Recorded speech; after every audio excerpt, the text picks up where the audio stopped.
Sorry, that cut me off there. So, uh, when I was eventually allowed in to see her, they were monitoring everything and trying to figure out what was going on. She was going to be kept in overnight, and her blood pressure was so high. I remember looking at on the machine, and it was as high as it could possibly go. And obviously, I was trying to inform my sister-in-law and my brother-in-law and my husband as to what was going on. So they couldn't understand when she was in the hospital what was going on. They gave her a lumbar puncture.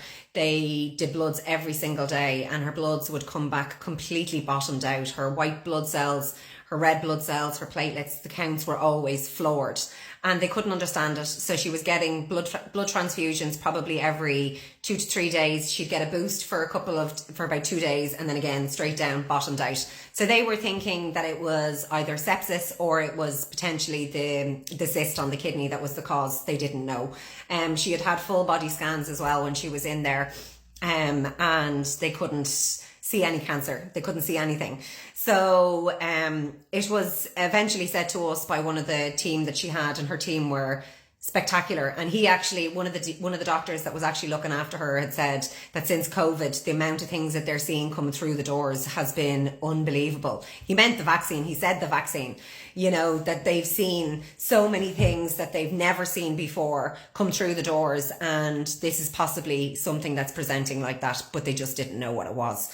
So on her 75th birthday, her twin sister had arrived over from the UK already and was here with us. So between myself, my sister-in-law, and her twin sister, we were doing full shifts in the hospital. We were there. I was dropping my kids off in the morning and heading straight to the hospital, there all day waiting for the team to come around for the updates, leaving to come home for my kids at school when they'd come in from school, and then back to the hospital that evening again. If it wasn't me, it was my sister-in-law, or else my mother-in-law's twin sister. We were all there. So she had us constantly around the clock. My husband was working and her other son was in Navan, so it was us that was taking the brunt of everything. And on her 75th birthday, which was a really hard day because obviously her twin sister was there to celebrate the birthday too, but my mother-in-law didn't wake for the entire day. And we put, myself and my sister-in-law put a do not resuscitate order on her that day, because we knew her wishes after her husband had a major stroke and was left basically incapacitated and contorted. It was awful to watch for about 2 years. She never wanted that. So she always said she wanted a do not resuscitate. So the do not resuscitate order was put on her 75th birthday. And excuse me, I'm still getting over this cold. And it was awful hard. It was absolutely awful. But her daughter knew it was the right decision. I knew it was the right decision. My husband knew it was the right decision, and so did my brother-in-law. So we were doing what was her wishes. So a couple of days later, one of the doctors was in, and he said it straight out. He was like, she's dying, and we're prolonging it by giving her antibiotics. We're prolonging it doing this when it's not working and her body is shutting down. And that day it was decided between my sister-in-law and me that we would stop treatment, and morphine was going to start immediately. So I did that decision with her, because I knew my husband was in work in his new job, and I knew his decision would be immediately for it to be that. And that's what she would have wanted. She wouldn't have wanted to suffer. She also wouldn't have wanted to lose her independence, which she'd already lost. There was one time when I came into the hospital and she was awake.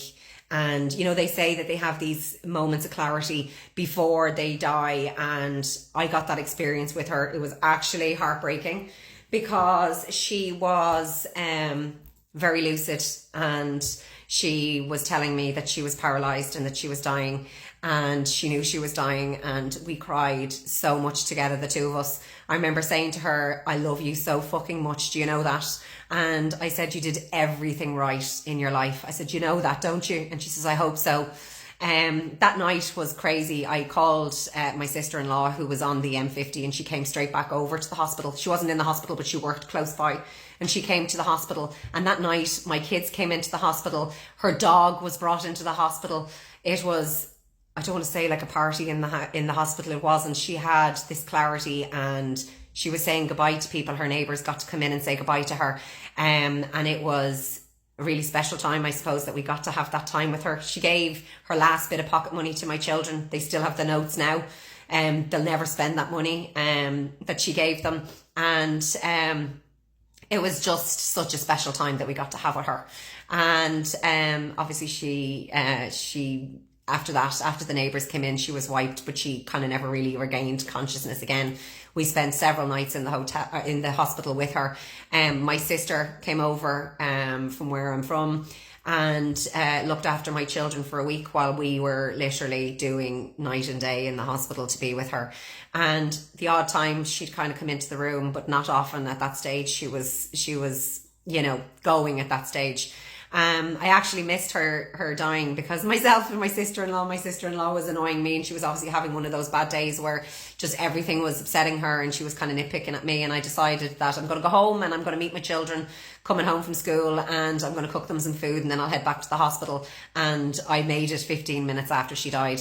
It doesn't matter to me that I didn't get to see her draw her last breath, because I was there for everything else. Who was in the room was so important. It was her daughter, it was her twin sister, and her best friend. So she was surrounded by people that absolutely adored her, and we were there very, very fast afterwards. So I was there 15 minutes after she died. I did get onto this is the second recording, so I'm trying to remember what I said in the first recording, because my phone rang and then it just went all jittery. But she had an autopsy done afterwards because they couldn't figure out what it was. And it turned out that she had AML, leukemia. How it was missed, I don't know. It was all over the lower abdomen, huge mass, but it wasn't seen. I don't know why. I don't know how it wasn't seen, but that's what she ended up dying of. I was put in charge of being the executor of her will, which was okay. I don't even remember signing it, if I'm being perfectly honest. I actually signed it with my maiden name, so I'd signed it years beforehand. She probably wanted me to do it because she didn't want the burden of it on her children. I don't know. My sister-in-law was quite upset about it when it came out that I was the executor, but I was like, Andrea, we're going to work as a team. We're doing this together. We know what needs to happen. She was always very clear in her wishes. It split 3 ways. And the only other thing that she wanted was every grandchild. She opened up an account for every grandchild when they were born, and she used to pop in little amounts of money to get them to their 21st birthday, that they would have 2,100 euros in an account. So one of her grandchildren managed to get that money because he had turned 21 when she was alive. The next grandchild was about a year away from it. And it was not as close to the amount, but it was a stipulation, and she made sure, she said it to me in the hospital, to make sure that you do the account. And I was like, of course I will. That's the first thing that's going to get done, is each child is going to have that money deposited into the account. So they all have that money that's sitting in that account when they reach 21. My youngest is 10. Actually, out of all the grandchildren, the youngest is 10. And, she's not going to get that for 11 years. And my mother-in-law's almost gone 2 years already. Like, can you imagine that gift when she gets that? That's the type of woman that she was. She was just incredible. So I was obviously the executor of the will. Excuse me. She, as I said, everything was very straightforward.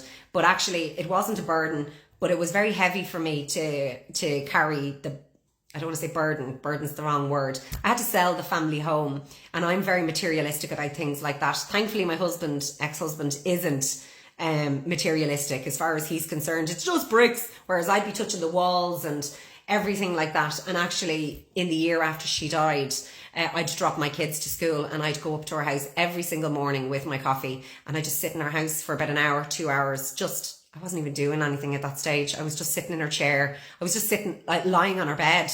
Before the furniture was taken out, that's what I was doing. I was lying on her bed, and I was just trying to be close to her, going up to cry, just going up to spend somewhere that she was last at. And I did that constantly for a year. When it came to selling the house, I painted the house. I painted the sitting room. I did paint the sitting room, but I painted it with a feckin' sheen paint when the rest of it was matte, which was kind of a disaster. But painted the hall, painted everything to make it look really fresh and good, to get the sale looking well. And the house looked spectacular when it went on the market. I had to organise the auctioneer. and an amazing auctioneer that we had. He was nearly like a friend to us. He was such a good support and telling us the steps that needed to be taken. I'm going to do another video.